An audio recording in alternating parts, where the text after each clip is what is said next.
اتل ما أوحي إليك من الكتاب وأقم الصلاة إن الصلاة تنهى عن الفحشاء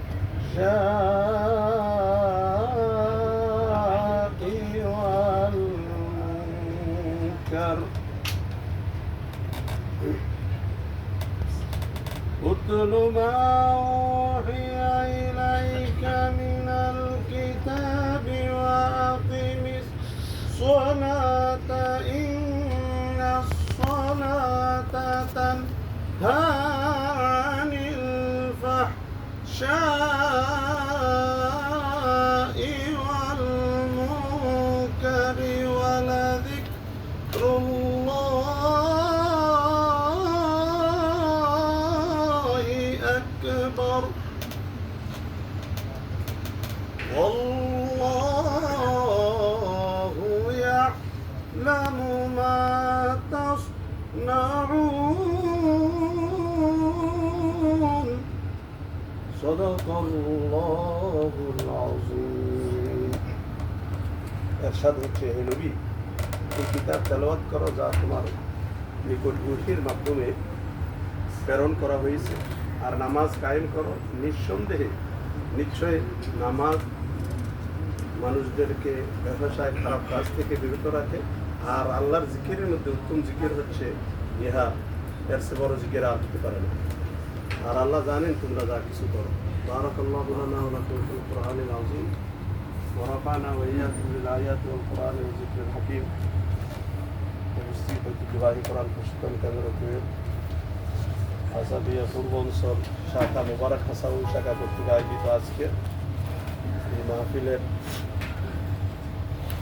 সম্মানিত পরিচালক অত্র শাখার দায়িত্বশীল শ্রদ্ধাভাজন জনাব আলী আকবর ভাই, অত্র শাখার সাধারণ সম্পাদক জনাব মাইনুদ্দিন ভাই, আমার সামনে উপস্থিত অত্র শাখার সর্বস্তরের আমার দিনী ভাইরা, আপনার আত্মীয় দিনদার ফরজের রসুল্লাহ کرام, হযরত উলামায়ে کرام, আসসালামু আলাইকুম ওয়া রাহমাতুল্লাহি ওয়া বারাকাতুহু।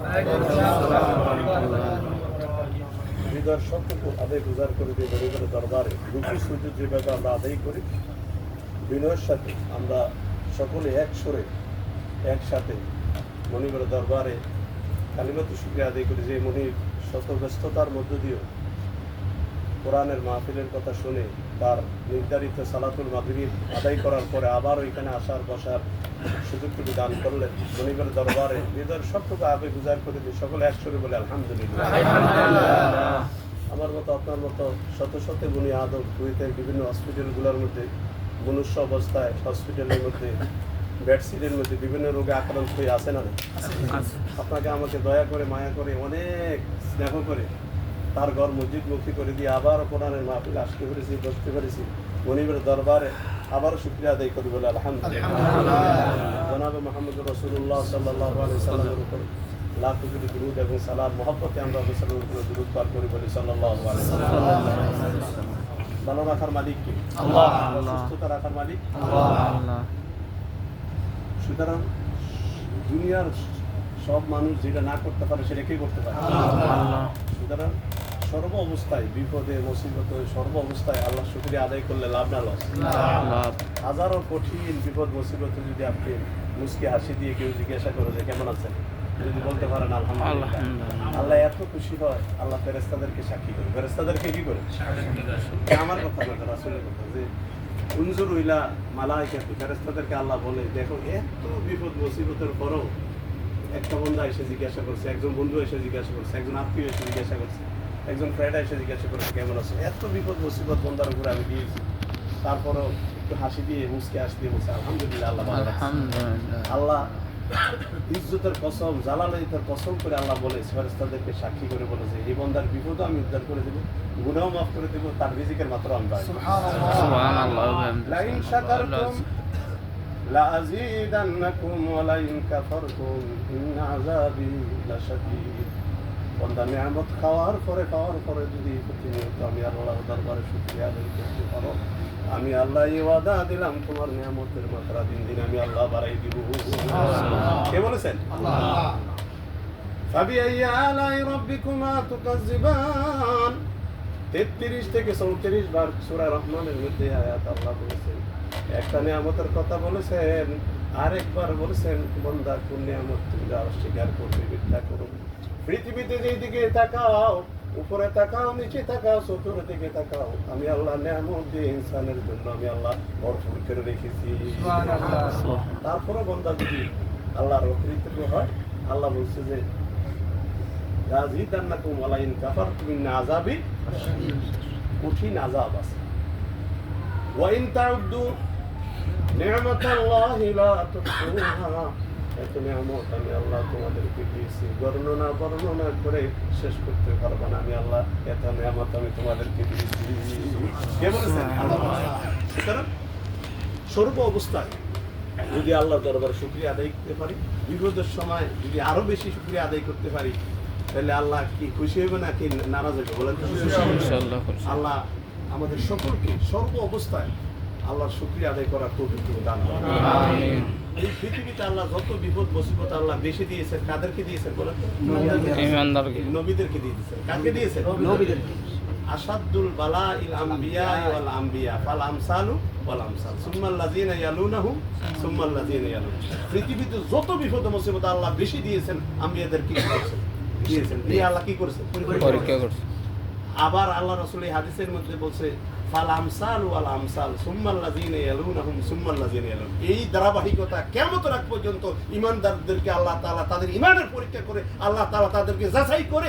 এভাবে যান স্বর্ণ যেরকম কি যাচাই করে, কষ্টি পাথর দিয়ে যাচাই করে, এমন করে যাচাই করে আল্লাহ তাআলা তাদেরকে জান্নাতের উপযোগী করে আল্লাহ তাআলা তাদেরকে মৃত্যু দিয়ে আল্লাহ তাআলা মৃত্যুর পরে তাদেরকে জান্নাত। সুবহানাল্লাহ। রাজি আছেন ইনশাআল্লাহ? ইনশাআল্লাহ। নাকি আমি তো বলি, প্রায় মাহফিলে আমি বলি যে আমাদের এশিয়া মহাদেশের লোকেরা বিপদে মুসিবতে বললে আল্লাহর উপরে নারাজ হয়ে যায়। আল্লাহর উপরে কি হয়ে যায়? বেশিরভাগ মহিলারা নারাজ হয়ে যায়। আমি এত ইবাদত বন্দেগী করি, এত নফল ইবাদত বন্দেগী করে, আল্লাহ আমার যত বিপদ মুসিবত আমারই, এটা বুঝবো না। আর তোমারই আল্লাহ ইবাদত বন্দেগী বেশি করো দেখে আল্লাহ ইমানদার আর কি করতেছে? পরীক্ষা করতে। এই অবস্থা যদি বলতে পারো যা আমার আল্লাহ আমার জন্য কি যথেষ্ট। আল্লাহ জিনা ইজা আসাবাতুহুম মুসিবা ক্বালু ইন্না লিল্লাহি ওয়া ইন্না ইলাইহি রাজিউন। কে বলেছেন? আল্লাহ। যত বিপদ মুসিবত আছে, এই বিপদ মুসিবত অবস্থায় যদি বলতো আমার আল্লাহ আমার জন্য যথেষ্ট, তাহলে আল্লাহ বলছে এদেরকে আল্লাহ বলছে সুসংবাদ দাও, তারাই হেদায়েত প্রাপ্ত, তারাই রহমত প্রাপ্ত। আমি আল্লাহ খাস রহমত ওই সমস্ত লোকদের উপর আমি নাযিল করব। রাজি আছেন ইনশাআল্লাহ? আল্লাহ সকলকে কবুল করে বলেন আমিন। আমিন। আমি একটি আয়াত বেশি আর নিলাম না, কারণ অল্প সময়ের মধ্যে মাগরিব থেকে এসা অল্প সময়ের মধ্যে আর ভাই সময়ও দিচ্ছে মাত্র মনে হয় যে 30 মিনিট। কত মিনিট? 30 মিনিট দিচ্ছেন না? ইনশাআল্লাহ আমি দেখবো অল্প সময়ের মধ্যে যদি 30 মিনিট মধ্যে শেষ করতে পারি। আর না হলে তো আপনারা আছেন আমাদেরকে সহযোগিতা করবেন, ঠিক আছে? বলেন, নারাজ হইবেন না তো ইনশাআল্লাহ? কিসের ভাই না কথা শুনতেছো তো আমার? আল্লাহ কবুল করে বলেন আমিন। আল্লাহ বান্দাকে মাফ করে দেওয়ার জন্য উসুলা তালাশ করবে। কি করবে? হয়তো এই একটা উসুলা হইতে পারে যে এই মোবারক হাসাউর এই শাখার মাহফিলে দারসুল কোরআন মাহফিলে আসছেন, আল্লাহ এই উসুলা তো কি করতে পারে? মাফ করতে পারে। সারা বছর শুনছি রাসূল উসুলা হইবে, কি হবে? রাসূল তো উসুলা হইবে, এটা তো কারেক্ট, এটা সত্যি কথা। রাসূলের উম্মতের জন্য রাসূল উসুলা হবে, তালাশ করবে। কিন্তু তাফসীর পড়তে আমি দেখি যে সূরা নিসার মধ্যে আল্লাহ বলছে মা ইয়াফআলুল্লাহু বিআযাবিকুম ইন শাকারতুম ওয়া আমানতুম ওয়া কানাল্লাহু শাকিরান আলিমা। আল্লাহ বান্দাকে মাফ করে দেওয়ার জন্য, জাহান্নামে না দিয়ে জান্নাতে দেওয়ার জন্য আল্লাহ উসিলা তালাশ করে। সুবহানাল্লাহ। তাফসীর ইবনে কাসির বলছে, তাফসীর ফি জিলালিল কোরআন বলছে, যদি আল্লাহ বান্দাকে মাফ করে দেওয়ার জন্য উসিলা তালাশ করে, হয়তো এই যে মোবারক হাসানের মাহফিলে উসিলা করে আল্লাহ মাফ করে দিতে পারে। সুবহানাল্লাহ। ইন্নাল্লাহা লা ইয়ানজুরু ইলা সুওয়ারিকুম ওয়ালাকিন ইয়ানজুরু ইলা কুলুবিকুম ওয়া আমালিকুম। আল্লাহ বান্দা দুইটা জিনিসের দিকে কাল হাসর মাঠে তাকাইবে। কয়টা জিনিস? দুইটা। একটা হলো তার অন্তর, আর একটা তার আমল। এই দুইটা জিনিস যদি আল্লাহর দৃষ্টিতে যদি আল্লাহ ভালো মনে করতে পারে, আল্লাহ পছন্দ করতে পারে, আল্লাহ বলছে রাদিয়াল্লাহু আনহুম ওয়া রাদু আনহু যালিকা লিমান খাশিয়া রাব্বাহ। তারাই আল্লাহর জান্নাতের ফেরদৌসের অধিকারী হয়ে যাবে। জান্নাতুল ফেরদৌস খালি এমনি দিয়ে দেবে না, রেস্টোরি করে দিবে, কাওলা করে দিবে। এটাকে বাংলাতে আবার কাওলা আছে না, কাওলা করে দিবে। উলাইকা হুমুল ওয়ারিসুন আল্লাযীনা ইয়ারিসুনাল ফিরদাউসা হুম ফিহা খালিদুন। সুবহানাল্লাহ। বলছে যে মানুষের মনে সন্দেহ থাকতে পারে, জান্নাতের ফেরদাউসে ঢুকে দিয়ে আবার যদি এর নাজ নেয়ামত থেকে আল্লাহ যদি আবার বাইর করে দেয়, সন্দেহ থাকতে পারে। এই জন্য আল্লাহ আগে বলছে উলাইকা হুমুল ওয়ারিসুন। পিতার সম্পত্তির মালিক কারা? ওয়ারিসরা। আল্লাহ বলছে যে জান্নাতের ফেরদাউসে যারা যাইবে তাদের নামে আগে থেকে রেজিস্ট্রি করে দিয়ে আল্লাহ তাআলা জান্নাতে দেবে। সুবহানাল্লাহ। আল্লাহ কবুল করে বলেন আমিন। আমি সূরাতুল আনকাবুতের 45 নম্বর আয়াত তেলাওয়াত করছি, একদম শাব্দিক বাংলা শব্দ সরল অর্থটা আপনাদের সামনে বলেছি। একটা আয়াত এই জন্য তেলাওয়াত করছি যাতে অল্প সময়ের মধ্যে আমি যাতে এটা আপনাদের সামনে ব্যাখ্যা বিশ্লেষণ করে বিদায় নিতে পারি। আল্লাহ তাআলা আমাকে সেই তৌফিক, সেই যোগ্যতা দান করে বলেন আমিন। আমার আল্লাহ যদি আমাকে তৌফিক না দেয় তাহলে আমি কিছু বলতে পারবো না। আল্লাহর কাছে আমরা তৌফিক কামনা করি, সবাইকে আমার সবার জন্য দোয়া করি আল্লাহ সকলকে দ্বীনি ইলমের যোগ্যতা দান করে, সবাইকে বলার তৌফিকটুকু দান করে। এই সূরা আনকাবুত শব্দের অর্থ আপনারা জানেন মাকড়সা। এটার নাম আনকাবুত শব্দের অর্থ হচ্ছে কি? মাকড়সা। পৃথিবীতে সবচাইতে দুর্বল ঘর, দুর্বল বাসা যেটাকে বলে, এটা হলো মাকড়সা। যেটা হাতে ধরলে এইভাবে কি হয়ে যায়, গলে যায়, একবারে শেষ হয়ে যায়। এই দুর্বল একটা প্রাণীর ঘরের মেসাল দিয়ে সূরার নাম করা হয়েছে সূরাতুল আনকাবুত। সূরাতুল আনকাবুত। আমি আর এইদিকে যাচ্ছি না, যেহেতু সময় স্বল্প, আমি মূল আলোচনার দিকে যাচ্ছে। আজ এই সূরার মধ্যে আয়াত সংখ্যা হচ্ছে 69। কত? 69। আর রূপ হচ্ছে 7টি। আর মক্কার মুক্তি জীবনে রাসূল কারীম সাল্লাল্লাহু আলাইহি ওয়াসাল্লামের উপরে সূরা কি হয়েছে? নাযিল হয়েছে। সরাসরি আসল এই আয়াত থেকে আমার আপনার জন্য কি শিক্ষণীয়। প্রথমে আল্লাহ বলছে উতলু মা উহিয়া ইলাইকা মিনাল কিতাব। উতলু মা উহিয়া ইলাইকা মিনাল কিতাব। আপনারা যারা পড়তে পারেন, যারা জানেন, মুখস্থ অনেক জনের তো আছে, আমি আর জানার মতো আমি যদি নাম ধরি সবাই বলতে পারেন এই আয়াত জানেন। আপনারা আমার সাথে একটু সাড়া দিবেন, তাহলে আমার একটু সাহস হবে, তাহলে আপনাদের সামনে কথা বলতে আমার আরো একটু ভালো লাগবে। আপনি মনে করবেন যে আমার কথাগুলো আপনারা বুঝতেছেন, পিছনের বাইরে বুঝতেন তো। উতলু মা উহিয়া ইলাইকা মিনাল কিতাব। হে নবী, এই কিতাব পড়েন যেটা ওহীর সাহায্যে আপনার নিকট কি করা হয়েছে? পাঠানো বা নাযিল করা হয়েছে। এই কিতাব, এই কোরআনের কথা আল্লাহ তাআলা কি করেছেন? বলেছেন। আল্লাহ রাসূলকে আল্লাহ এই কোরআন নাযিল করে দিয়ে আল্লাহ তাআলা পড়তে বলছেন। কি করেছে বলছেন? আর সূরা আলাকের প্রথম 5 আয়াতের মধ্যে প্রথমে কি বলছে? ইকরা বিসমি রাব্বিকাল্লাযী খালাক। এই কোরআন পড়ার জন্য বলছে। প্রথম 5টা আয়াত তো ওইটাই ছিল সূরা আলাকের প্রথম কোরআনের আয়াত। কিন্তু এই আয়াতের মধ্যে আনকাবুতের এই আয়াতের মধ্যে বলছে উতলু মা উহিয়া ইলাইকা মিনাল কিতাব। এই কিতাব আপনি পড়েন যা আপনার ওহী, আমরা আপনার কাছে ওহীর মাধ্যমে কি করা হয়েছে? তাইলে বোঝা যায় যে রাসূলকে বলা মানে আমাদেরকে বলা। রাসূলকে বলা মানে কাকে বলা? রাসূল তো পুরো কোরআন তার উপরে নাযিল হয়েছে, তিনি পুরোটা কোরআন কি করেছেন? তিনি ধারণ করেছেন, তার অন্তরে কি করেছেন? ধারণ করেছেন, তার মেমোরিতে এটা কি করেছেন? মেমোরাইজ করেছেন।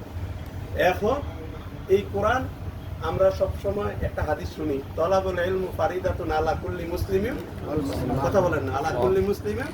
আনাস রাদিয়াল্লাহু থেকে হাদিস বর্ণিত যে প্রত্যেকটা মুসলমানকে দ্বীনি ইলম শিক্ষা করা কি ফরজ। এখানে খালি কোরআনের কথা বলা না, দ্বীনি ইলম শিক্ষা করা কি, শরিয়া জ্ঞান শিক্ষা করা কি ফরজ। কিন্তু এই আয়াতের মধ্যে বলছে যেটা তোমার কাছে ওহীর সাহায্যে এই কিতাব নাযিল করেছে, এটা তুমি কি করো? পড়ো। আমাদেরকে এই কথা বলছে। কিন্তু এই হাদিসের আমরা জানি যে হাদিসের মধ্যেই শুনছি যে প্রত্যেকটা মুসলমান নরের উপরে কোরআন শিক্ষা করা ফরজ। এখন সূরা কাসাসের 85 নম্বর আয়াতের মধ্যে আল্লাহ কথা বলে দিয়েছেন যে প্রত্যেকটা মুসলমান নরনারীর উপরে কোরআন শিক্ষা করা ফরজ। সুবহানাল্লাহ।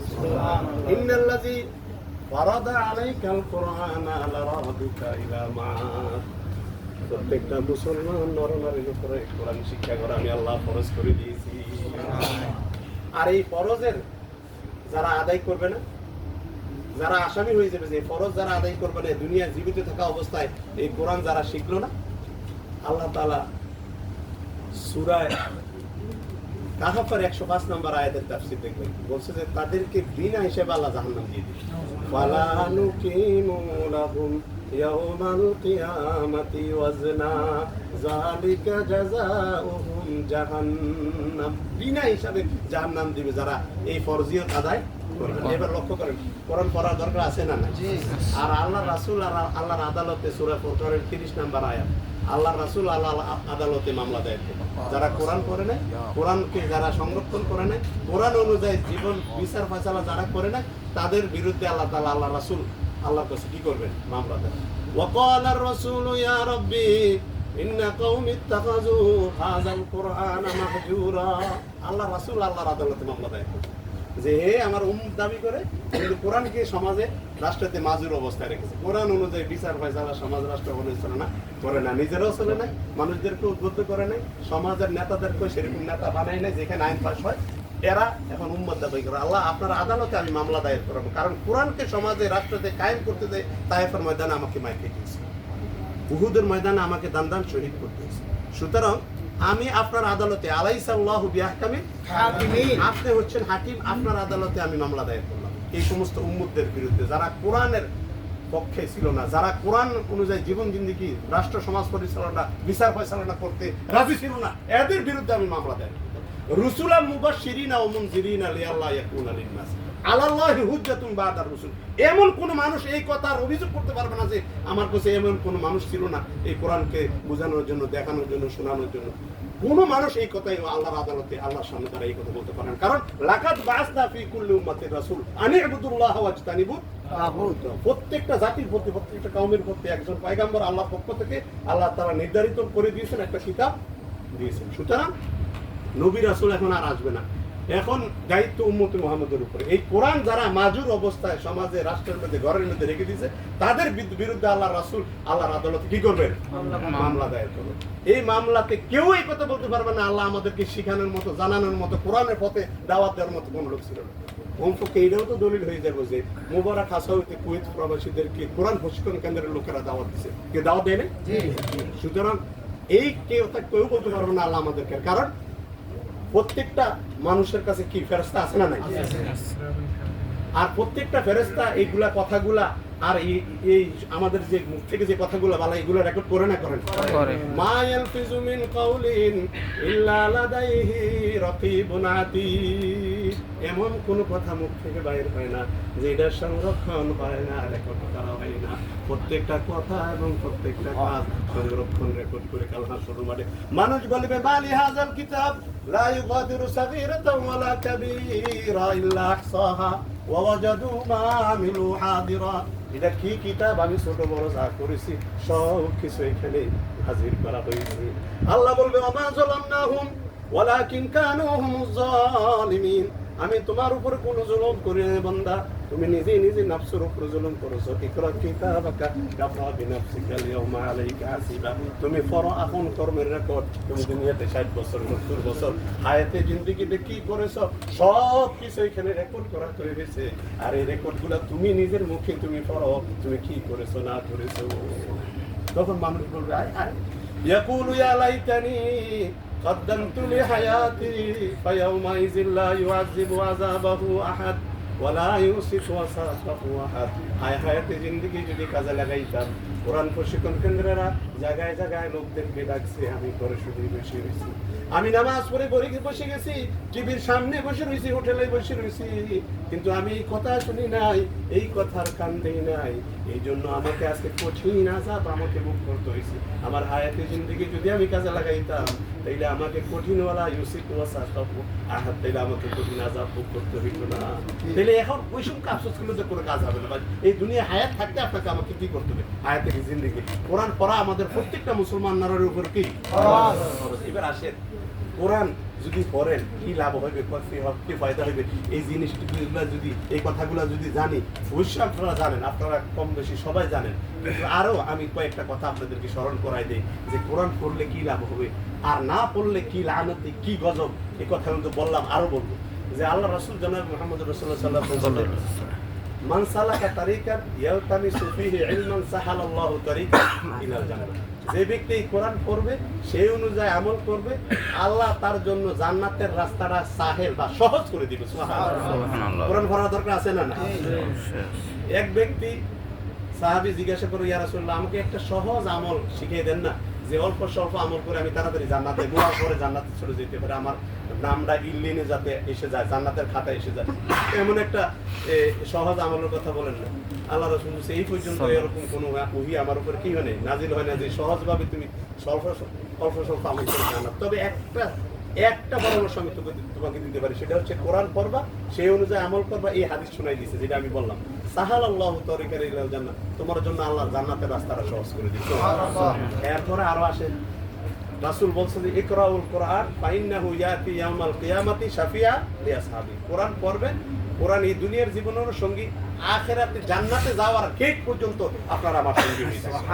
কোরআন আল্লাহর কাছে কি করবে? সুপারিশ করবে। আল্লাহ এত কষ্টের ডিউটি করে 18 ঘন্টা নাইট ডিউটি করে আসেও তারপরও কোরআনটা না পড়ে একটু ঘুমাই নেই। আল্লাহ এই কোরআনটাকে চোখে দেখে না, চশমা পাওয়ারি চশমা লাগাইয়া কোরআনটাকে কি করছে? এইভাবে পড়ে পড়ে পড়ে পড়ে তেলাওয়াত করে তাফসীর করছে, পড়ে আর পরে কি করছে? আল্লাযীনা ইয়াযকুরুনাল্লাহা কিয়ামান ওয়া কুউদান ওয়া আলা জুনুবিহিম ওয়া ইয়াতাফাক্কারুনা ফি খালকিস সামাওয়াতি। আল্লাহ আপনার এই সৃষ্টি নিয়ে চিন্তা ভাবনা করছে, আর আমার নিজের সৃষ্টি নিয়ে মানে চিন্তা ভাবনা করছে। আল্লাহ এই কোরআন আমি আপনার কালাম আমি সুপারিশ করতেছি, এই ব্যক্তি জান্নাতে ঢুকার না পর্যন্ত আমি তার থেকে দূরে সরব না। আল্লাহ দোয়া কবুল করবেন না করবেন না? এরপরে আসেন, রাসূল সাল্লাল্লাহু আলাইহি ওয়াসাল্লাম বলেছেন, মান কারা আল কোরআন ফাস্তাযহারাহু ফাআহাল্লা হালালাহু ওয়া হারামা হারামাহু আদখালাহুল্লাহু জান্নাহ। যেই ব্যক্তি এই কোরআন পড়বে, সেই অনুযায়ী আমল করবে, হারামকে প্রকাশ্যে হারাম বলে ঘোষণা করবে, হালালকে সাদরে কি করবে?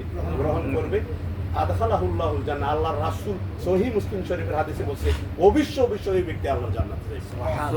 শুধু এই কথা বলেই শেষ করে নাই, হাদিসের শেষের দিকে ওলামা যারা আছে তারা দেখবেন যে ওয়াশাফাতাহুম আশারাতি ইলা আহলিল বাইতি কুল্লুহুম কাদ ওয়াজাবাতিন নার। এমন 10 জন লোককে, এই কোরআন প্রেমিক লোক এমন 10 জন লোককে সুপারিশ করতে পারবে যাদের উপরে জাহান্নাম ওয়াজিব হয়ে গেছে, এদেরকে জাহান্নাম থেকে বাছাই করে করে তাদেরকে আল্লাহ রাসূল বলছে, তাদেরকে ধরে ধরে ওই লোকে একসাথে 10 জনকে সুপারিশ করে জান্নাতে নিয়ে যাবে। কোরআন পড়া দরকার আছে না নাই? আছে। এরপর আসে হাদিস তো খায়রুকুম মান তাআল্লামাল কোরআনা, কোরআন শিখবে আর অন্যজনকে শিখাইবেন। আল্লাহর রাসূল বলছে, সার্টিফিকেট দিয়েছে, তার চেয়ে ভালো মানুষ পৃথিবীতে আর কেউ নাই। বলতে পারেন কোরআন শিখে আবার তো হুজুর আবার পয়সা হলো, এটা বলে খায়রুকুম মান তাআল্লামাল কোরআনা ওয়া আল্লামাহু। আপনি তালিম দিবেন, যে শ্রম দিবেন, আপনি যে পারিশ্রমিকও পাইবেন, সবে আপনার এক বিন্দু কি হবে না, আপনার হবে না। রাসূল সাল্লাল্লাহু আলাইহি সাল্লামকে জিজ্ঞাসা করেছে, ইয়া রাসূলুল্লাহ, আলিফ লাম মিম তিনটা হরফ একসাথে, আলিফ এক আলাদা, লাম মিম আলাদা, মানে লাম মিম একসাথে, তাহলে যদি কেউ একসাথে আলিফ লাম মিম একসাথে বলে ফেলে, এক নিঃশ্বাসে বলে ফেলে, তাহলে কি তার 10 নেকি হবে, তার আমল নামায় নাকি 30 নেকি হবে? আল্লাহ রাসূল বলছে, অবশ্যই মান কারা হারফুম মিন কিতাবিল্লাহ ফালাহু আশারু বিহি আমসালিয়া, তার আমল নামা 30 নেকি আল্লাহ তাআলা খুশি হয়ে দিয়ে দিবেন। সুবহানাল্লাহ। এই তো হরফ কয়টা, বর্ণমালা কয়টা? 3টা। এইজন্য আপনারা আমার কোরআন পড়ার দরকার আছে না নাই? কোরআন প্রশিক্ষণ কেন্দ্রের লোকেরা আমরা চাই যে এই কোরআনের এই দাওয়াত সারা বিশ্বব্যাপী মানুষদেরকে দিয়ে দিতে। কোরআনের এই দাওয়াত আমরা, আমাদের উদ্দেশ্য লক্ষ্যই হচ্ছে যে কোরআনের এই দাওয়াত মানুষদেরকে কি করে দিব? দিয়ে দিব। বাল্লিগু আন্নি আয়া, বাল্লিগু আন্নি। একটি আয়াত যদি তোমার ভিতরে যদি জানা থাকে, তুমি যদি এটা গোপন করে রাখো, তোমার সে বড় জালিম গাফিল আর কেউ হইতে পারে না। আল্লাহ সূরা সফের মধ্যে ওয়ামান আযলামু মিম্মান কাতামা শাহাদাতান ইনদাহু মিনাল্লাহ ওয়াল্লাহু বিগাফিলিন আম্মা, তার চেয়ে বড় জালিম গাফিল আর কেউ হইতে পারে না, যে তার কাছে একটা সাক্ষ্য আল্লাহর তরফ থেকে বর্তমান রয়েছে, অথচ সে তা কি করেছে? গোপন করে রেখেছে। সুতরাং আপনারা আমার কোরআন শিখার দরকার আছে না নাই? এরপরে আসেন, রাসূল করিম সাল্লাল্লাহু আলাইহি সাল্লাম বলছে, যারা কোরআন শিখার জন্য, এই দ্বীনি ইলম শিখার জন্য ঘর থেকে বাইর হয়, রহমতের ফেরেশতারা তাদের ডানাগুলা তাদের পায়ের নিচে বিছাই দেয়। সুবহানাল্লাহ। যতক্ষণ পর্যন্ত ইলা এর বাইরের জাবিল বেদ, মানে যতক্ষণ পর্যন্ত ঘরে না যাবে ততক্ষণ পর্যন্ত এই রহমতের ফেরেশতারা ওই সমস্ত এই মুআল্লিমদের জন্য, ওই সমস্ত তালিমদের লোকদের জন্য, কোরআন শেখানোর লোকদের জন্য, তাদের জন্য রহমতের দোয়া করতে থাকে। সুবহানাল্লাহ। দরকার আছে না নাই? এবার আসেন, এদিকে আসেন, এদিকে আসেন, আসেন, জায়গা আছে, এটা সুন্দর হয় না? আসেন, পরে আমি আর আলোচনা করতে পারতাম না, পরে আমি বন্ধ করে দিই। ভাই এদিকে আসেন, পরে মানুষ উঠে যাবে। আসেন, তো কোরআন পড়ার দরকার আছে না নাই? এরপরে আসেন, নিজে তো পড়বেন, আহাল পরিবার নিজের সন্তানদেরকে কোরআন শিখাইবেন। যদি না শিখেন কি হবে জানেন? কাল হাসরের মাঠে সন্তান, যে সমস্ত সন্তানদেরকে মা বাবা কোরআন শিখায় নাই, দুনিয়ার সব জ্ঞান শিখিয়েছে, কিন্তু কোরআন, কথা লক্ষ্য করেন কিন্তু সুর ভাই, এদিকে খেয়াল করেন, কথা বলেন, যে দুনিয়ার সব জ্ঞান শিখাইছেন কিন্তু এই কোরআনের জ্ঞান শিখান নাই, তাইলে মা বাবারা কি করবে জানেন? ডাক্তার বানাই দিয়েছেন, ইঞ্জিনিয়ার বানাই দিয়েছেন, একেবারে আমেরিকা পাঠাই দিয়েছেন, কোনো অসুবিধা নেই, কিন্তু কোরআনের জ্ঞান শিখান নাই তো। সেই সন্তানেরা মরে যাওয়ার পরে যখন জাহান্নামে যাইবে, আল্লাহ যখন জিজ্ঞাসা করবে কোরআন পড়লো না কেন, তখন বললো আল্লাহ মা বাবা দুনিয়ার সব জ্ঞান আমাকে শিখাইছে, কোরআনের জ্ঞান আমাকে কি করে নাই, শিখাই নাই। তো এখন এই জন্য আমি জাহান্নামে যাওয়ার আগে আমার মা বাবাকে আমার সামনে আনতে হবে। আল্লাহ বলবে কেন? وقال الذين كفروا ربنا أرنا الذين أضلانا من الجن والإنس نجعلهما تحت أقدامنا ليكونا من الأسفلين। মা বাবাকে বলবে, মা বাবাকে বলবে আল্লাহকে বলবে, সন্তান বলবে আমার মা বাবাকে আমার সামনে নিয়ে এসেন, তাদের বুকের উপরে ফাড়া দিয়ে আমি জাহান্নাম যাব, কারণ দুনিয়ার সব জ্ঞান আমাকে শিখাইছে, এই কোরআনের জ্ঞান আমাকে কি করে নাই, শিখায় নাই। তাইলে এই মা বাবার কোরআন শিখানোর দরকার আছে না নাই? সন্তান গান শিখান, সব কিছু শিখান। একদিন টিউশনিতে না গেলে, ইংলিশ টিউশনিতে না গেলে ফোন করে বলেন কুয়েতের থেকে, হ্যাঁ মাথার গাম পায়ে ফেলে আমি 16 ঘন্টা 18 ঘন্টা ডিউটি করি, তুই টিউশনিতে যাস নাই, তুই স্কুলে যাস নাই। সন্তানরে বলেন, শাসন করেন, স্ত্রীরে বলেন, বকা দেন, ওইটা করেন, সন্তানরে বকা দেন। কিন্তু সন্তান যে নামাজ পড়ে না, সন্তান যে কোরআন পড়ে না, এই ব্যাপারে কয়জন আল্লাহর বান্দা আছে যে শয়তানরে বকা দিতেন, সন্তানরে বকা দিতেন, সন্তানরে শাসন করেছেন? ইল্লা মাশাআল্লাহ কিছু মানুষ আছে। এখন দেখা যায় যে সন্তানের টেলিফোন করলে জিজ্ঞাসা আমার সন্তান নামাজ পড়ছে কিনা, অমুকে নামাজ পড়ছে কিনা, মেয়ে নামাজ পড়ছে কিনা, ছেলে নামাজ পড়ছে। ওয়াল্লাহি এই সন্তানদেরকে, এরকম সন্তানদেরকে যদি তালিম দিয়ে পরামর্শ দিয়ে নসিহত করে, যদি কোরআনের তালিম দিয়ে যদি সন্তানকে ইঞ্জিনিয়ার বানায়, ডক্টর বানায়, যদি আমেরিকাতে ছেড়ে দেন, আপনি মরে গেছেন আরো 100 বছর আগে, সন্তান যখনই মার কথা শুনবে মনে হবে, বাবার কথা মনে হবে, রব্বির হামহুমা কামা রব্বায়ানি সাগীরা। রাসূল বলছে চোখের পানি নাকের আগে এই সন্তানের দোয়া আল্লাহ কবুল করেছে। এরকম সন্তানের দরকার আছে না নাই? আরো কথা আছে, ইজা মাতাল ইনসান কথা আমালুহু ইল্লা মিন সালাসা। মানুষ মৃত্যুর পরে সমস্ত আমলের দরজা বন্ধ হয়েছে। উলামায়ে কেরাম এখানে সাক্ষী আছে যে এই হাদিস রাসূল বলছে যে সহিহ হাদিস, যে মানুষ মৃত্যুর পরে সমস্ত আমলের দরজা বন্ধ হয়ে যাবে, কিন্তু 3টা আমলের দরজা কি হবে না? মিন সাদাকাতিন জারিয়া, এমন সাদাকা, এমন আমলে সলিহা করে গেলেন যে আপনার দ্বারাতে একটা মসজিদ হয়ে গেছে, একটা মাদ্রাসা হয়ে গেছে, একটা এতিমখানা হয়ে গেছে, একটা টিউবওয়েল হয়ে গেছে, একটা গাছ বানিয়ে গেছে। অনেকগুলো মানুষ দিনই সংগঠনের সামনে আপনি দাওয়াত দিয়ে নিয়ে আসছেন। যতদিন পর্যন্ত এই ধারাবাহিকতা চলতে থাকবে, ততদিন পর্যন্ত আপনার কবরে সওয়াব বুঝতেই থাকবে। নাম্বার 1 সাদাকাত আও ইলমিন নাফি, এমন ইলম আপনি শিখলেন, নিজে শিখলেন, অন্যকে শিখাইলেন, উপকারী জ্ঞান। যতদিন পর্যন্ত এই ধারাবাহিকতা, সে আরেকজনকে শিখাবে, সে আরেকজনকে শিখাবে, যতদিন পর্যন্ত এই ধারাবাহিকতা চলতে থাকবে, ততদিন পর্যন্ত আপনার কবরে সওয়াব বুঝতেই থাকবে। এরপরে 3 নম্বর আওয়ালাদুন সালিহুন ইয়াদউ লাহু, এমন একটা সন্তান রেখে গেছেন, সন্তান আল্লাহর দিকে মানুষদেরকে কি করে। এখানে অনেক সন্তান আছে না, আমি সহ অনেক সন্তান আছে না, যারা মা হারাই ফেলছে, বাবা হারাই ফেলছে, আমি বাবা হারাই ফেলছি, এরকম সন্তান আছে। এখন যে ডেকে ঘরে ডেকে আরে কি করবো 4 নম্বরের কাতার থেকে এখানে প্রত্যেকদিন আইসা মানুষদেরকে ডাকে, লোকজনকে ডাকে, যা করে একটু পরিষেবা ডাকে, আমরা ওইদিকে ডাকি। এই যে কোরআন কেন্দ্রের লোকেরা ডাকে। আমাদের যাদের মা বাবা মরে গেছে, আল্লাহ রাসূল বলছে আওয়ালাদুন সালিহুন ইয়াদউ লাহু, যারা মানে মৃত্যুর পরে এমন সন্তান রেখে গেলেন যে সন্তান আল্লাহর দিকে মানুষদের আহ্বান করে, যতদিন পর্যন্ত এই সন্তান মানুষদেরকে আল্লাহর দিকে আহ্বান করবে, এই আহ্বানে যত মানুষ আসবে, যত আমল করবে, এর সব তার বাবা পেয়ে যাবে। এরকম সন্তানের দরকার আছে না নাই? মা বাবা জিজ্ঞাসা করবে জান্নাতের মধ্যে, আল্লাহ আমাদের দিন জান্নাতের মধ্যে কি হইতেছে, আমাদের উন্নতি হইতেছে, আমাদের তরক্কি হইতেছে। তার কারণ কি? তার কারণ হইল যে এই সন্তান মা বাবার জন্য আল্লাহ বলছে রব্বির হামহুমা কামা রাব্বায়ানি। দরকার আছে না নাই? এই জন্য আমার প্রত্যেকটা মুসলমানকে দ্বীনি ইলম শিক্ষা করা, কোরআন শিক্ষা করা কি, না হইলে আল্লাহর আদালতে সবাইকে আসামি হয়ে জাহান্নামে যাইতে হবে। সবাই রাজি আছেন যে আমরা সবাই কোরআন শিখব? সকলকে কবুল করে বলেন আমিন। মান জাআলাহু আমামাহু কাদাহু ইলাল জান্নাহ। ডক্টর খান্দেকার আব্দুল্লাহ মোহাম্মদ জাহাঙ্গীর আল্লাহ তিনি বলছেন যে কোরআনের সাথে প্রেম করেন, কোরআনের সাথে ভালোবাসা করেন, এই কোরআন আপনাকে মান কাদাহু ইলাল জান্নাহ, জান্নাতে যাওয়ার আগ পর্যন্ত খুঁটি হয়ে, পিলার হয়ে জান্নাতে যাওয়ার আগ পর্যন্ত আপনার সঙ্গী হয়ে থাকবে। কোরআনের সাথে প্রেম করার দরকার আছে না নাই? দুনিয়ার প্রেমিক আজকে আছে, কালকে নাই। একটু বেশ কমলে আপনাকে আর চিনে না, এটা আমার ফ্রেন্ড না, এরকম আছে না নাই? সুতরাং আপনার আমার কোরআন, প্রত্যেকটা মুসলমানকে কোরআনের সাথে সম্পর্ক করতে হবে। রাজি আছেন ইনশাআল্লাহ? অহরহ টেলিফোনে সবাইকে, বন্ধু বান্ধব যা আছে, কবুল করুক না করুক, আপনাকে কোরআনের দাওয়াত দিবেন। রাজি আছেন ইনশাআল্লাহ? কোরআন প্রশিক্ষণ কেন্দ্রের সাথে জড়িয়ে হয়ে দায়ী আল্লাহর কাজ করবো। রাজি আছেন সবাই? আল্লাহ সকলকে কবুল করে বলেন আমিন। তারপরে যে শেষ হয়ে গেছে, তারপরে যে আমার যে আরেকটা কথা রয়ে গেছে, আল্লাহ তাআলা বলছে যে কোরআন আপনি পড়বেন, তারপরে কি করবেন? ওয়া আকিমুস সালাহ, নামাজ কি করবেন? দুইটা কথা তো, একটা হলো কোরআন পড়বেন, আর একটা হলো কি?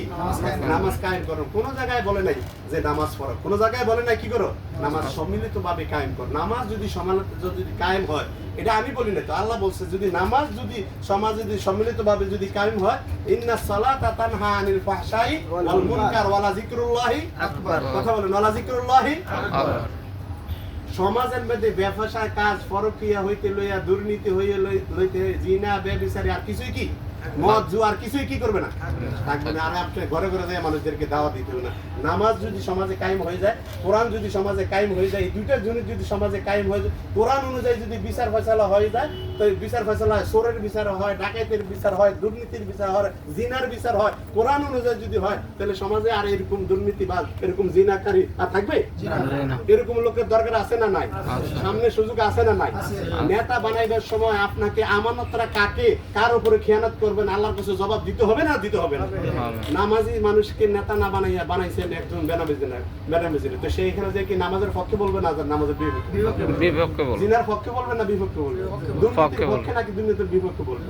সুতরাং জুয়াখোর, মদখোর, সেরিখোর, জিনাখোর, বিড়িখোর, এই সমস্ত লোকদেরকে নেতা বানিয়ে তাদের আমরা অনুগত করি। আর আল্লাহ কাছে বলে রাব্বানা আতিনা ফিদ দুনিয়া হাসানা ওয়া ফিল আখিরাতি, আল্লাহ দুরা তোমার খাস রহমতটা আমার, আল্লাহর গজব তোমাদের উপরে নাযিল হবে। যে সমস্ত নেতাদেরকে বাছাই করে বেনামাজিদেরকে ধরে নেতা বানাইছো, এই সমাজের মধ্যে, এই রাষ্ট্রের মধ্যে আল্লাহর গজব বহর নাযিল হইবে। এই পর্যন্ত আল্লাহ শান্তি মানে এই জন্য তো এত গজব। তার কারণ হইলো তোমরা নেতা বাছাই করার সময় নামাজি লোকদেরকে বাছাই করো না, উলামাদেরকে বাছাই করো না, কোরআন প্রেমিক লোকদেরকে বাছাই করো না। এই জন্য তো খাস রহমত, আল্লাহর রহমত কি হয় না তোমাদের উপর নাযিল। তাই আসুন, প্রত্যেকটা মানুষের সামনে এই সুযোগ, বাংলাদেশের সুযোগ আছে না? না, সামনে আমি আকুল আহ্বান করবো, ওয়াল্লাহি ওয়াল্লাহি বিল্লাহি, আপনি যদি আপনার একটা পরামর্শে, আপনার একটা কথায় যদি একটা মানুষ যদি কোরআনের পক্ষে যদি আসে, একটা ভালো মানুষকে যেই দলের হোক, শুধুমাত্র নামাজি দেখবেন আর কোরআন প্রেমিক লোক দেখবেন, এরকম লোককে যদি ধরে যদি নেতা বানাই দিতেন, 150 160 লোকদেরকে যদি ওইখানে যদি পাঠাই দিতে পারেন, আর কোরআন যদি সমাজে রাষ্ট্র কায়েম হয়ে যায়, নামাজ যদি সমাজে কায়েম হয়ে যায়, আর ব্যবসায় কাজ, দুর্নীতি সব যদি দূর হয়ে যায়, এর সবের অধিকার সদাকা জারি হিসাবে আপনার আমলনামা হইতেই থাকবে। রাজি আছেন ইনশাআল্লাহ? তানহা আনিল ফাহশাই ওয়াল মুনকার ওয়ালা যিকরুল্লাহ। জিকিরের মধ্যে উত্তম জিকির হচ্ছে, আল্লাহ বলছে, কোরআন তেলাওয়াত করা আর কি করা? নামাজ কায়েম করা। কোরআন তেলাওয়াত করা আর কি করা? এটা আমার কথা না, আল্লাহর কথা। সুতরাং নামাজ সম্মিলিতভাবে কায়েম করার জন্য যারা চায়, তাদের পক্ষে নাকি বিপক্ষে আমরা? আল্লাহ সকলকে কবুল করে বলে না। আমি বিদেশ থেকে আর কিছু করতে পারি না, যাইতে পারি না, তাদেরকে সমর্থন, ভালো মানুষদেরকে সমর্থন করতে পারি না, কিন্তু আমি তো এটা আমার আহাল পরিবারকে তো এটাই করতে পারি। জীবনে তো বহুত করছো, বহুত মানুষকে, বহুত দুর্নীতিবাজকে, যারা নিজের উন্নতি করে, মানুষের উন্নতি থাক দূরের কথা, নিজের পকেট পরে বা দেশে বাড়ি করে, বাহিরে বাড়ি করে, এই সমস্ত লোকদেরকে ধরে নেতা বানাইছো। এখন আর এটা না করে কমপক্ষে একটা ভালো মানুষকে, নামাজি মানুষকে, একটা কোরআন প্রেমিক লোককে যদি নেতা বানাই দিতে পারো, কমপক্ষে আল্লাহর কাছে তো এটা বলতে পারবো, আল্লাহ আমার যতটুকু সাধ্য আছে, সামর্থ্য আছে, আমি কি করছি? আমি করেছি। আল্লাহ দিন কায়েম করার মালিককে আল্লাহ। সুতরাং আমার আপনার কাছে আল্লাহ তাআলা চাইবে, সেটা হচ্ছে আমার আপনার সমর্থন, আমার আপনার সাধ্য অনুযায়ী চেষ্টা করবো। আল্লাহ সকলকে এই কথাগুলো বুঝে আমি সহ বাস্তব জীবনে আমল করার তৌফিক দান করুন। আলহামদুলিল্লাহ। জাযাকাল্লাহু খায়রান। জি, আমরা মুহতারামের কাছ থেকে আসলে